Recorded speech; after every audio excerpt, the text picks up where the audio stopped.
like half an hour, and then did like maybe max an hour, and then we were like done for the morning, and then we'd do a little bit in the afternoon. I was chatting to, I think I'm so lucky that we've got little ones, because I'm not like too worried if they miss stuff, or like I'm not doing anything, because I know, you know, they're learning elsewhere outside of that as well. I was chatting to a mum this morning, and she was saying how she's got a couple of kids, and they're varying ages, and I don't know how old the oldest is, but all of them need to be on technology to be able to plug into their online classes. And it's like something spread over, like their learnings are spread over like 15 different apps. It's ridiculous. Whoa. My son's year 12, and he's been off since just before we got back from India. I think he was off a week longer than, so a week before we got back from India. And he's year 12, and he's like, Mum, what is the point? What is the point me even going back to school? Because he had a head cold, they wouldn't let him at school. So that's why he's been off since then. And he's like, there's no point me even. I said, fine, get a job and you can quit. But unless he's actually face-to-face, he's horrendous at homeschooling. Yeah. I'd be the same. Yeah. Unless you've got a really good work ethic for school, then, you know, most kids need to be face-to-face. And like Beck said, there's, you know, I am a teacher, so I get that it is just impossible for parents. And I shouldn't laugh, but I kind of do, because then it's been eye-opening for parents, I think, as to what we actually do, and that we might not always be the problem. No. I say a lot of parents are realising that the teacher's not the problem. That's it. So, and look, I know my kids are no saints, and I know that. And I freely admit that. Like, my son is one of the most intelligent people I know, and yet he's failing school. So school's not for everyone, you know. So he's just not, he's a square peg in a round hole there. He just doesn't fit that mold. So his idea of learning, like, you ask him stuff and you ask him about what he likes, and the depth and breadth of knowledge he has is phenomenal. But on stuff where he just goes, I don't see the point to this, he's never going to learn it. Yeah. So, which is frustrating. I was the same.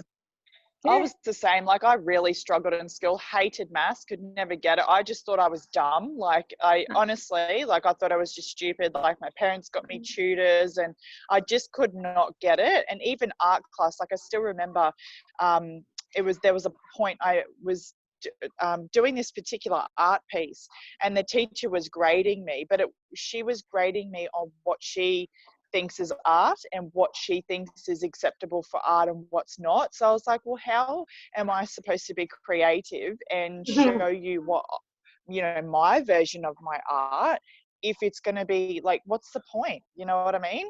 And I think going through school and feeling that way, and then coming out the other side, and then going into the work that I've done, like lots of personal development and things like that in other fields, I've kind of realized that I didn't fit in. It was not because I was dumb. It's because I didn't fit into the mold. You know, that wasn't for me, and how I wanted to learn. I obviously learned very differently. I'm a very visual person, and it just wasn't for me. So I guess I'm so thankful that I had that experience, so then I could, you know, help Logan, because he really struggled last year with school, and same thing, square peg, round hole, or whatever you call it. Yeah, but I think it was either, I always get these two confused, either Einstein or Dr. Seuss that said, if you judge a fish by the way it climbs a tree, it will fail every single time. You know, and it's so true. And who was the inventor? Was it it wasn't Einstein, it was some other famous inventor. He's dead now. Was it him? That he was called like a dunce and all that stuff, like horrible stuff at school, and like and the teacher told his Einstein. Well, Einstein was autistic. He had autism. Yeah, it was somebody like that. When his mum was very famous. Yeah, and the teacher just said, "Oh, he's an absolute dunce. He's a failure. He'll never go anywhere in life. Like he's such, like he's a dumb kid," and like wrote that in a letter and gave that to the mum, and she relayed the message to him. But she said, "You're the most amazing, like so up, like you're so creative. You're so this, you're so that, blah blah blah." And he went on to freaking create whatever it was, whoever it was, went on to create. Yeah. That, and then it wasn't until like he was much older and his mum had passed away or something, he actually found the letter and read the letter and was like, oh my God. Like, there was a thing going around Facebook the other day about this kid and the SATs, and it's out of 1600. Anyway, he got a letter. He was kind of not doing great at school, wasn't really attending, but he sat his SATs, got a letter in the mail, and he got something like 1490 on his SATs. And the teachers all went, oh, well, maybe this kid's bright and maybe we should be, focusing more. And he went on and became, got PhDs and whatever else. And in his 50s, he got this letter from whoever it was, the department, saying there was a whole group of SATs that were marked incorrectly and you actually only got like 490. Yeah. Objective. The power of belief. Yeah, the power of, I just got telling someone that they're, so do I, because I hate it when people say your kid can't do stuff. No, they can't do that, but you should see them be, Gabe is the most empathic, just incredible soul, but that's not graded at school. Yeah. His ability to think laterally and isn't graded at school. But you look, there's so many stories. Look at Colonel Sanders. He was 67 or something when he started KFC. He'd been denied how many times? Oprah Winfrey. There's oodles of stories out there.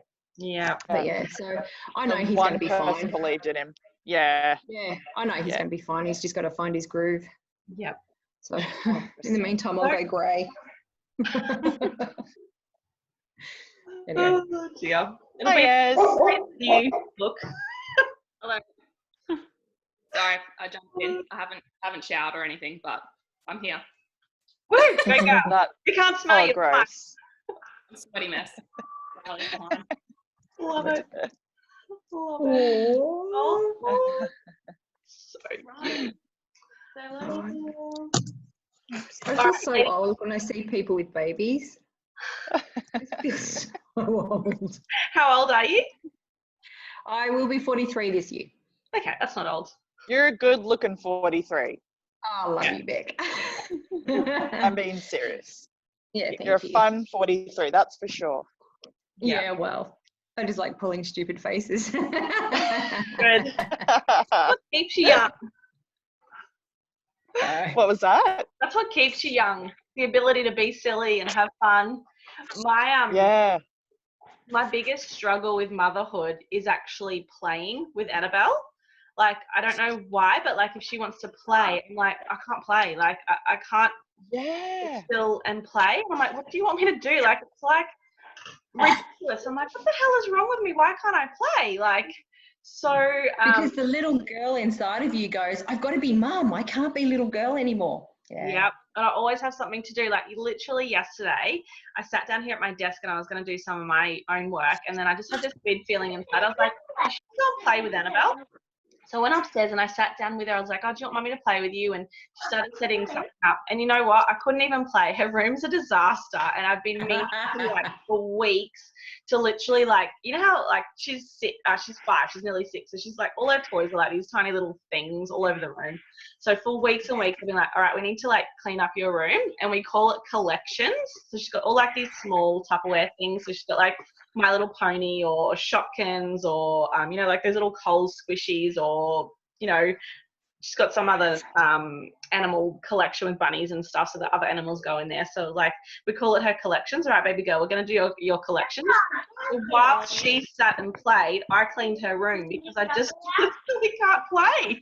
I'm like, all right, I need to learn to play. This is the whole purpose of my children are to remind me to be fun, be silly and play. So awareness is the first step. I need to learn to play. My God, I can so relate to that. Poor Kaya, like she comes into our room this morning. I was still asleep. She comes in, she's got her Barbies in her hand. She's literally like waiting for me to wake up, like just standing there at the side of the bed. And I'm like, oh God. So anyway, she gets in the bed and she's like, yeah, she is. She's like, can you play? And I'm like, oh. You might have to. Yeah. But they just shine a light on what you need to learn, like what you need to remember. Oh yeah. Yeah. Yes. Yeah. And so good being aware of that. Like, it's like, okay, that's just something mummy needs to learn. So, or remember how to do. So, all good. And actually play properly, because when I do play with it, like I imitate them as children. So I'm playing with the dolls, but I'm like, can I have chips? Can I have a chocolate? Can I have this? What can I do now? Like all this random, it's like I must annoy the crap out of her. I love it. So it's like a role reversal. She ends up being the mum, and like, because I'm like, can I have chips? Can I have chocolate? Can I have this? Blah blah blah. Yeah. She's like, no, you can have an apple first. Oh my goodness, if you want to know the thing you do the most or the thing you say the most, just listen to your children playing. Because I listen to Annabelle and William playing, and the way she speaks to him and the things she says, I'm like, oh my goodness. The reason that's weighs on me so much is because that's what I freaking say and do. I'm like, oh, I need to be a bit nicer. Yes. Or the amount of times I've heard my own mother walk out of my mouth. I've gone to do something, oh my God, that is so my mum. No. Yeah. And the more you don't want to be that, like, I'm like, oh, you become the thing you don't want to be. Absolutely. Oh dear. Oh dear. Anyway, so thankful for the work we've done and that we continue to do, and that it's never finished. Did you ladies want me to launch into our topic for today, or do you want to just keep chatting? Go for it. Go for it. Go on. All right. If I run off, I just have to go rescue the kids. So if I disappear, I've gone. Yeah, all good. You're good. It's all good. It's all just fun. All right. Well, I was thinking about our call today, and what came to me is be unapologetically you, which is obviously quite a broad topic, but I really focus specifically on social media. So around social media, our self-worth and our mental health, because I'll give you a little bit of a backstory for me. I kind of had a realization after I had Annabelle that I actually suffer from anxiety. I actually had no idea that I did, but looking back, I can see my entire life that I have. That's been one of my challenges, has been anxiety. Only we didn't talk about mental health in my house, even though both my parents, particularly my father, has severe depression. So when my dad was 19, he was in a motorbike accident and he lost one of his legs. So from his right leg, just below his knee, he has no leg. So he's had a wooden leg, and that would happen when he was 19. And then he also fell off a chair and broke his arm. So when my mother met him, he had a wooden leg and a broken arm. So she felt sorry for him. So she married him, right? Great basis for a marriage. So he suffered severely with depression his entire life. And then as a result of my mother having a husband who was severely depressed, she fell in depression herself. So that's kind of been my background. And when after I had Annabelle, I can't remember how old she was, but she was maybe nearly a year old. And it was kind of like something inside me clicked. My whole life, I just had this reoccurring thought in my head, like, what is wrong with me? What is wrong with me? What is wrong with me? And it just played over and over and over in my head. And then I kind of started learning a bit more about mental health. I was like, holy moly, like I have anxiety, right?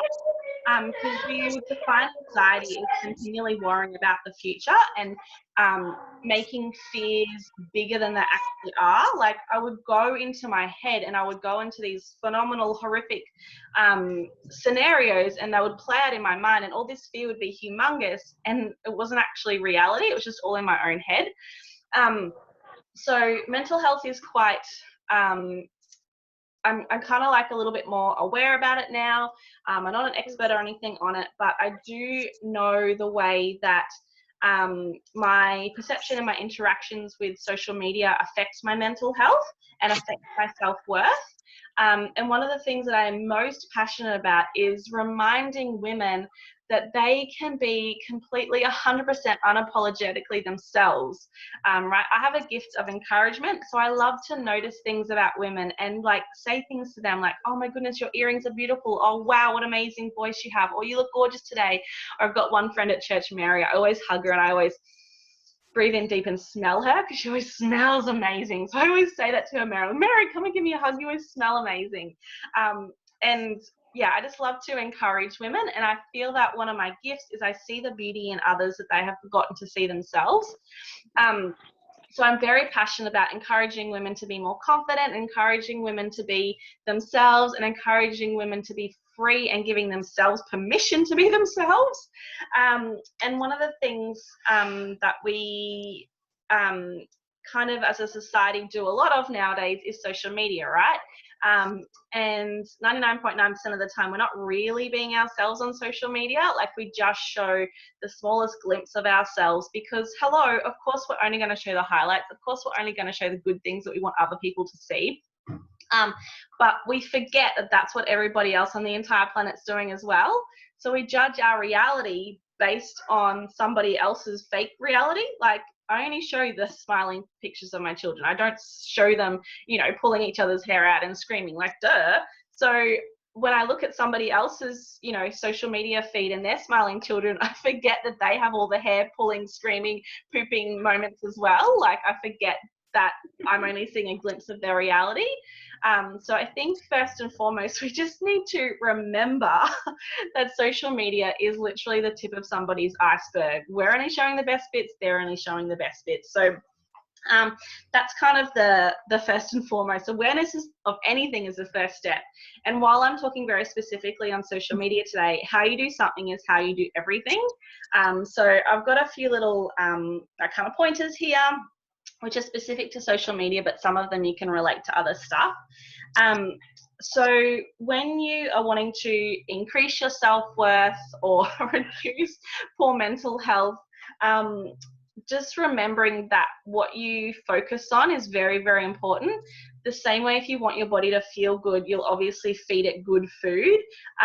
So with social media, I went into my social media the other day and I literally removed myself from like 20 groups. I was like, how am I in so many groups? And I just removed myself because I was sick of seeing stuff on my newsfeed that kind of didn't interest me or didn't make me feel good. So my first tip for social media would be unfollow anybody, remove yourself from any groups or unlike any pages that don't make you feel amazing. Like, you are absolutely incredible. We are all unique. We all have different gifts. And also it really relates back to what we were talking about with the kids and the teachers earlier this morning, like how you know, different people have different learning styles. And if you judge somebody, like if you judge a fish by the centers of a bird, of course they're going to look like a failure, right? So there's going to be things about you that are amazing, but if you're following all this other junk that makes you feel like crap, just unfollow it. Like, you have a choice. Unfollow it, unfriend, delete, remove, block, whatever you need to do. And just the same way you would feed your body good nutrients, feed your mind, your heart, your soul good stuff. Stuff that makes you feel good, that reminds you of your worth. With the kid thing we were talking about before, I have got a brother-in-law, and seriously, this guy is one of the most intelligent men I know. He can take a piece of machinery, completely pull it apart, rewire it, rework it, get it working again, put it all back together, and yet the man can't read or write. So he literally is an electrician, but he doesn't have a piece of paper that qualifies him because he can't take the test, right? So he's like rewired things under our house, installed PowerPoints, fixed generators and lawnmowers and all sorts of crazy stuff. Like, he's so intelligent. The things he can do, I can't do, but yet I can read and write. So like, we have to just remember that we're all different. We're all unique. We can't judge ourselves by somebody else's standards. If you measure yourself with someone else's ruler, you're always going to come up short. So yeah, just unfollow, delete, declutter your social media. You don't need it. Just get rid of it. The second thing, and everything I'm saying today, I'm speaking from my own experience, and also I also need to implement more and more. The second thing is to have intention.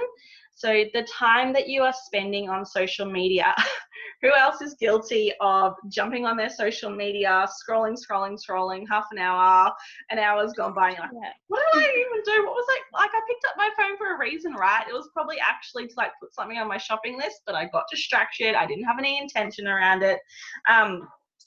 And I fall into the scroll hole, right? You just scroll and you get deeper and deeper, right?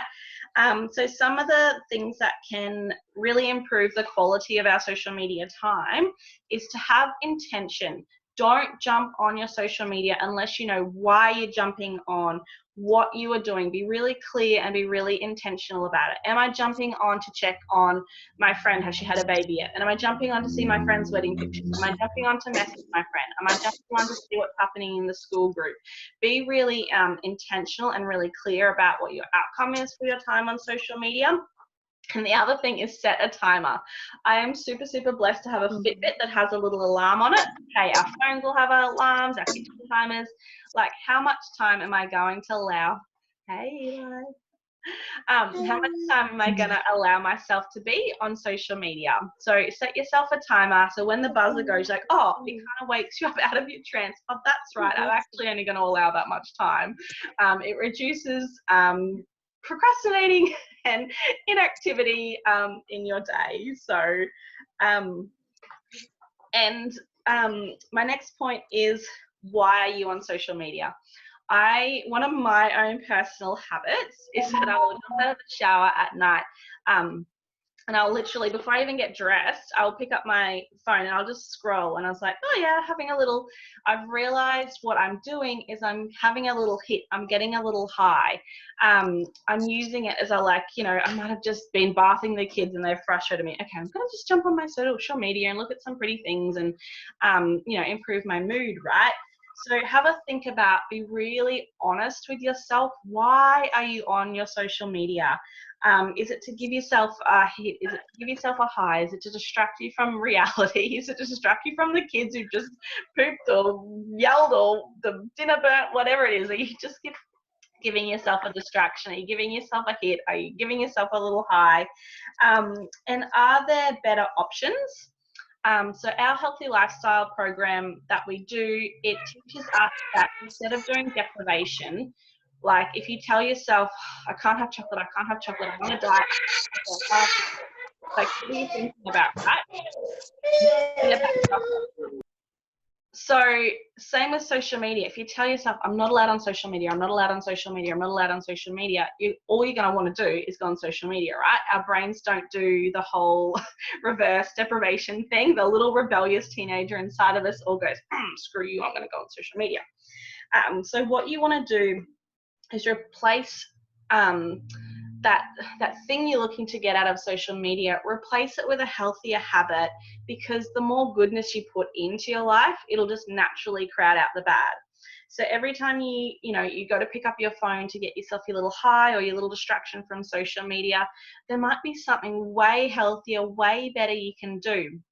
One of my favorite things I do to boost my mood, and I used to do it all the time, but for some reason, we get distracted and we forget about the things that were really good for us. So I would put on a song. My kids are little, so we watch a lot of Disney, a lot of kids' movies. And at the end of kids' movies, there's usually always a really cool upbeat song at the end with the credits, right? And we had this habit where every time the movie finished, we would jump up and we would just dance around the lounge room like crazy. And I didn't care what I looked like because my children were really little, right? I'm just being a fun, crazy mum. And then as they got older, I'd be like, oh, this is fun. So we would just like pick a song on Spotify and just dance around crazy to it. So like perhaps instead of jumping on your social media to get a high, what if you put on a song? Like it's only 3 minutes, you've moved your body, you boosted your mood, maybe get the kids involved, win, right? Or there could be other lots of different things, like you might read a book, you know, like 20 minutes reading a book is going to fuel your mind, your body, your soul far more than 20 minutes on social media. So pick a healthy habit that you love, that is important to you, that boosts your own values, and choose that as a healthy habit. I'm actually think I'm going to get a Post-it and then like rubber band it to my phone and say, do this first, like dance or whatever it is, before I even open the freaking thing, right? I need a reminder. So yeah, just allow healthy habits to replace other ones. Not telling yourself I'm not allowed on social media, but telling yourself, you know what, every time I feel like going on social media, instead I'm going to dance, or instead I'm going to read, or instead I'm going to go have a conversation with my children or my husband, or make myself a cuppa, whatever it is that you want to do. Not saying don't ever get on social media, but just having intention about while you're doing it. And my last point is love, accept, and appreciate yourself. Right? This whole topic started from my thought of be unapologetically you. So love, accept, and appreciate yourself, and give yourself permission to be you. You don't have to be like the mum down the street, you know, the other mums at school, the other people at your work. You're unique. You're allowed to be different. You don't have to be, you know, we're like talking about kids and this homeschooling thing. Holy moly, I've got some mums that are doing the most beautiful, phenomenal, incredible things. Instead of it making me feel good, it's making me feel like a lousy mum. Like, but yet I'm only seeing the goodness in her because I have that same goodness in me. It just might look a little bit different, right? I might be doing different things with my kids that are adding value and education to them that she's not doing with her kids. We're all different. Just remember that you have permission to be yourself. You are different than anybody else. Your life does not look like their life, and that is on purpose. And anytime, so I just need a drink.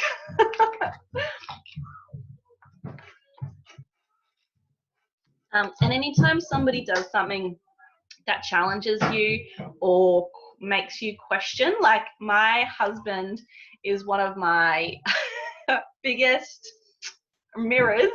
I don't know if that's the right word, but you know what I mean. Like, I'll get in my head that I want to do something. Oh, I'm going to do this or that, or I'm doing something and I'm feeling good about it. And he'll come in and be like, why are you doing that? And like, I used to get really down about it, like really down. Like poor Beck has heard me whinge so many times.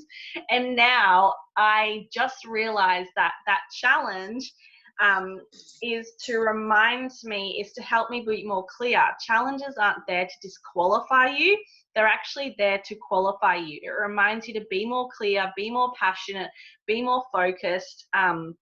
You know, I sent through this quote to Beck the other day. Like, people are going to judge you anyway, right? So just go and be your freaking self.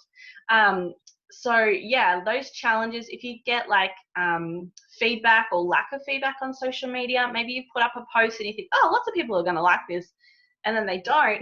It's like, okay, that was a challenge. Or the opposite, you put up a great post and people don't like it, or people put negative comments on it. And that's just we've only got 10 more minutes. That's just a way to actually qualify you. So it's actually a trigger to remind you, be more clear, be more certain, be more sure of yourself. Perhaps you need to work on improving your self-worth. Because I had a comment recently, and a couple of years ago, if my friend had put this comment on, it would have really derailed me. It would have made me angry. It would have made me sad.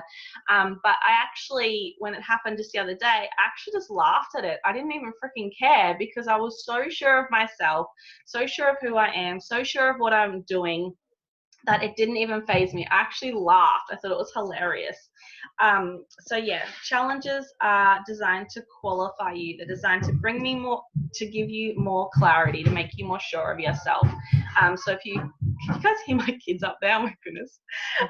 So yeah, if you are triggered, just see it as the gift that it is. It's actually just a little light bulb to be like, oh, okay, that's something that I actually need to put more work into. That's an area of my life that I need to get more clarity on, more self-assurance on. Yeah, so it's actually just a gift to remind you of something else that you can work on. So all of this stuff today has obviously just been like little practical pointers about social media, but it kind of all comes back to self-worth. So if you're noticing that you're being really largely affected by other people's lives, by social media, if it's having a negative effect on your mental health, if it's lowering your self-worth, then that's actually the root of it all. You actually need to go to work on your self-worth.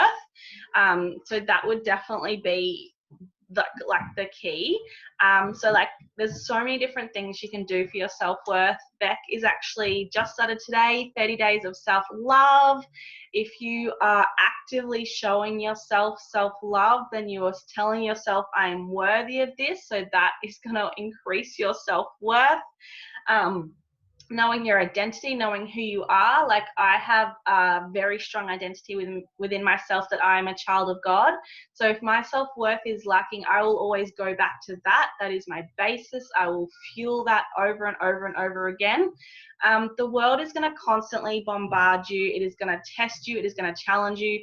So if your self-worth is low, it's just evidence that you haven't been doing the work.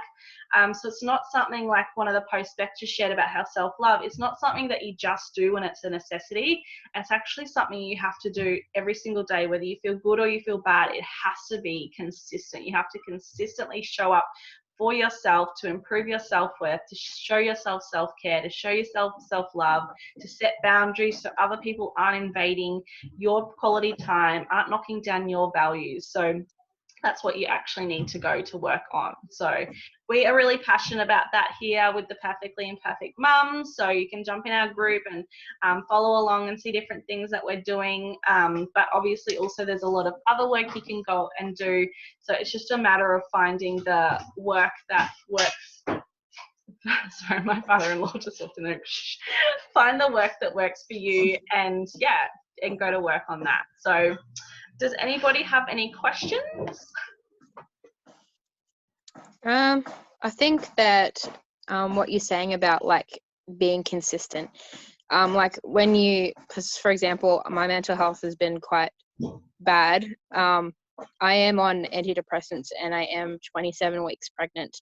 And that's been a challenge within itself because a lot of doctors are like, oh, well, you know, we don't want you to neglect your mental health, but it's going to like be bad for the baby and whatever else. But you got to do what you got to do, right? So if you need an extra hand to balance yourself, to have that extra help, then you wouldn't neglect taking antidepressants every day if you needed them. So it's the same with like self-care. Like you know, you're technically like, if you're not helping yourself, then you cannot help anyone else. You wouldn't neglect like giving your child Panadol if your child was sick. It's just the same thing, except you know, it's something that you're allowed to be selfish about, because you have to help yourself in order to help others. You need to be the best you can be before you can like encourage that out of someone else. And sometimes it's like way easier to encourage that out of someone else and not yourself. But in the long run, you're only just gonna like burn yourself out, and you're gonna wonder why like you're feeling like lethargic or tired or down, and then you get to the stage of like, oh well, you know, I was there for this person, why aren't they there for me? But that's why you got to just make sure that you stay on top of things. Yeah, for sure. And it's like the age old what the example with the airplanes, like they say to you, put on your own oxygen mask first before you help anyone else. You can't help others from an empty cup. For sure. So you really have to look after your own physical, mental and emotional health. I definitely struggled with that when I became a mum, because my mum gave the example where she literally like completely depleted herself 100%, just gave everything to us kids. And I thought that's what I had to do, because that was the example that she'd shown to me.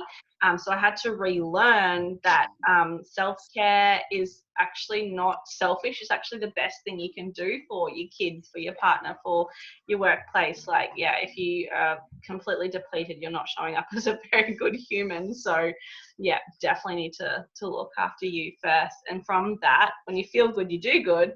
From that, then you flow on, and your husband, your children, everyone else in your life is getting a better you, for sure.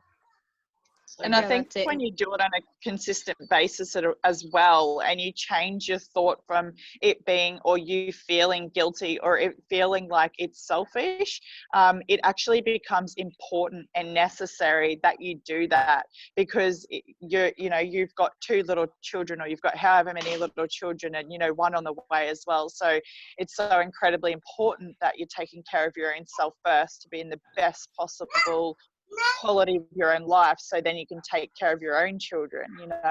So it kind of becomes that I've had to learn that as well. It's not guilty, I'm not selfish, it's absolutely important that I do this, do whatever that activity is, or whatever that thing is. Yeah, that's right. And I even because I got a 7-year-old as well, and he's like at an age where he kind of understands a little bit more than say a 3 or 4-year-old. So I'm getting to the stage now of actually communicating to him that I need my own time, and this is healthy because then I get to help you, and I get to help Daddy, and and he understands that. So whenever he wants his own time now, he'll just say, "Hey, Mummy, I just want to go in my room and spend some time with my toys." And I'm like, "Okay, cool. You do what you need to do," and then that encourages him to. It teaches him to take care of himself when he feels deflated, or he can't, he feels he can't continue on in conversation with me, or if he just wants a break or whatever. So just I don't think it's at all something you ever have to do alone, even though it's solitary. Encouraging your kids at a kid age is probably the best way to introduce, hey, it's okay to help yourself, because then they grow up going, okay, well, I need time for myself. And then that starts another generation of kids helping themselves, and then they're going to help their kids. And then, so I think it's pretty good. It's harder when they're it's respecting their wish too, instead of saying, well, no, you can't go in there and be all mopey and gross and tell me what's going on, and respecting, okay, cool, when you're ready, come talk to me. And that was the biggest thing that I learned through my daughter. She you can't talk to her in the height of things, but if you give her time, she goes, calms down, comes back and says, well, this is what was going on. And so it's respecting that. And so many people look at it and go, but you're doing nothing. It's like, well, no, actually I am doing a lot, you just can't see what it is. So that's it. And having that open communication too, saying Mummy's not okay today, and showing them that you're not okay, telling them that you're not okay, but showing them that you've also got a solution and that you're doing something about it. So then they know that it's okay to not be okay, but you have to make sure that you're doing something about it, and to have that communication. That's something I didn't have with my dad. He was very closed, and didn't show a lot of his emotions, didn't talk about anything like that. So I kind of grew up feeling like I had to suppress everything and kind of push everything down, because I didn't know how to express how I was feeling. I just had my own internal thoughts, feeling that I'm dumb, or